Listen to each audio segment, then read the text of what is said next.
Hello, আজকে চলে এসেছি একটা নতুন ব্লগে। তো আমি আজকে হচ্ছে নবমী, সবাইকে জানাই শুভ নবমীর তৃতীয় শুভেচ্ছা। আজকে আমি বেরিয়েছি তো ঠাকুর দেখতে, চলো দেখতে। তো এটা হলো শিবতলার ঠাকুর। তো মোটামুটি ব্যারাকপুর আর চন্দনপুকুর এই দুই জায়গার ঠাকুরই আমরা দেখেছি। তো চলো তোমরা দেখতে থাকো।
তখন গেছিলো চন্দনপুকুরের ঠাকুর, এটা চন্দনপুকুরের লাস্ট ঠাকুর। এবার আমরা টোটো করে চলে গেছিলাম ব্যারাকপুর। তো ব্যারাকপুর এখানে একটাই ঠাকুর দেখেছি, একটা স্কুলের মাঠ ছিল, ওই স্কুলের মাঠটায় গিয়ে ঠাকুর দেখেছি। আর এখানে মেলা বসে, সন্ধ্যেবেলা আসলে এখানে মেলা বসতো। তো সকালবেলা বলে মেলা ছিল না, তো আমি যেহেতু সকালে গেছিলাম। তো এই হচ্ছে সামনেরটা, আর এটার ভেতরের ঠাকুর। আর তারপরে দেখে বিরিয়ানি ফার্স্টে ভেবেছিলাম খাবো, তো বললাম আবার সপ্তমীতে খেয়েছি, আবার দশমীতে বিরিয়ানি খাবো, ওর জন্য আমি খাইনি বিরিয়ানি। তো বা চিকেন রান্না করেছিল, তো বাড়িতে চলে এসেছি।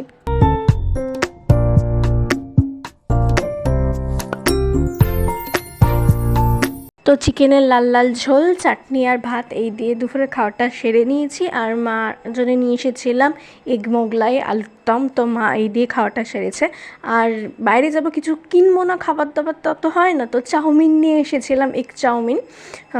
তো এগ চাউমিন খাওয়া হয়েছে, এটা হয়েছে সন্ধ্যেবেলা। তো আর সন্ধ্যাবেলা আমরা এইসব খেয়েছি। তো আর রাতে কিছু খাইনি। তো আজকে এইটুকুই ভিডিও। ভালো লাগলে লাইক করো, সাবস্ক্রাইব করো, কমেন্ট করো, শেয়ার করো। আজকের মতো টাটা, দেখা হচ্ছে নেক্সট একটা ব্লগে। আর হলো আমার অনেক ফটো রিলস সব তোমরা দেখতে পারবে। আমরা এখানে ইনস্টাগ্রাম আইডি দিয়ে দিচ্ছি, অলিভিয়া সরকার 4। তো ইনস্টাগ্রামে গিয়ে ফলো করো। আর একটা কথা হচ্ছে, এতদিন নানা রকমের পরপর কাজ পড়ে গেছিলো, যার জন্য আমি এই ভিডিওগুলো এতদিন পোস্ট করতে পারিনি। তো এখন আমি আস্তে আস্তে ইউটিউব এবং সব জায়গায় এই পুজোর ভ্লগ নিয়ে আসবো। আজকের মতন টাটা।